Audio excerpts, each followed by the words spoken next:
Hello and welcome everyone. I'm Bisma AI Wali from Rehan School, Honeywell campus. Welcome to today's session. Today we talk to Maya and ask some interesting questions about coding. So let's get started our conversation.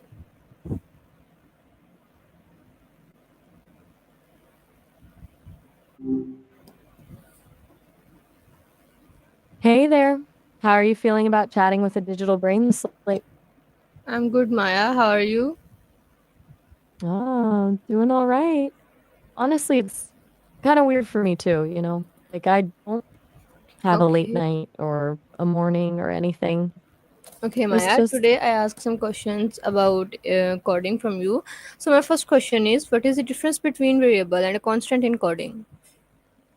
gotcha. Okay, so variable and constant encoding. Uh, that's a pretty solid question right out of the gate. Essentially, it boils down to whether the value can change. A variable, like the name suggests, can vary. Its value can be modified during the program's execution. A constant, though, that one stays put. Once you set it, it's locked in. Does that make sense as a starting point? Okay, nice. Can you explain what is loop and give an example? Absolutely. A loop is basically a way to tell a computer to repeat a set of instructions over and over again. It's super handy when you need to do something multiple times without writing the same code repeatedly. Think of it like this. You want to print the numbers 1 to 5. Instead of writing print 1, print 2, print 3, etc., 5 separate times, you can use a loop. A simple example in Python would be Python for I in ranged print.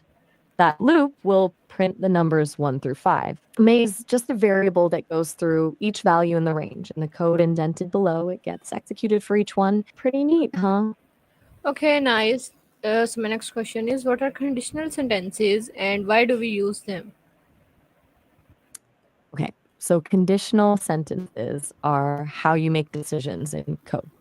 Basically, telling the program, if this is true, then do this, otherwise, do something else. It's kind of like how you make decisions in everyday life.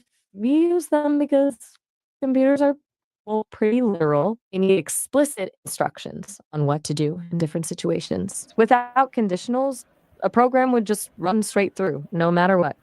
A typical example looks like this in Python: if x5 print, else print. See? If x is bigger than 5, it prints one thing. Otherwise, it prints something else. Make sense? Okay, nice. Tell me what is the purpose of functions in coding? Good question. Functions are all about organization and reusability. Imagine you have a chunk of code that you need to use in multiple places. Instead of copy pasting that code everywhere, which gets messy fast, you wrap it up into a function. That way, you can just call the function whenever you need it. They're like little self contained mini programs within your big program. They make code cleaner, easier to understand, and simpler to update. Plus, it avoids a lot of repetition, which is always a win. Does that click? Okay, You were nice. asking about encoding at the end there. Are you wondering about how functions are represented in a computer's memory or something? Or was that just a slip of the tongue? Okay, can you tell me how is a compiler different from an interpreter? That's a classic. Okay. So both compilers and interpreters do the same basic job. They turn code you write into something a computer can understand, but they do it in different ways. A compiler takes your entire program at once and translates it all into machine code, a language the computer speaks natively, creating a whole new executable file. An interpreter, on the other hand, reads your code line by line and executes each line as it goes. Think of it like this: a compiler is like translating an entire book. Well, an interpreter is like having someone read the book aloud to you, translating each sentence as they go. Does that make sense? Compilers are usually faster overall, but interpreters are more flexible and can catch errors more easily as they run. Oh, hey, quick Okay. heads up. We're almost out of time here. Okay, You got okay. about a minute left since you haven't created an account yet. If you sign up, you'll get way longer calls and we can really dive deeper into this stuff. But for now, we should probably wrap it up. Okay, so my Anything else last I can question quickly? is, why do we need comments in a coding? Good last question. Comments are essential. The reason Okay, so Maya disconnects.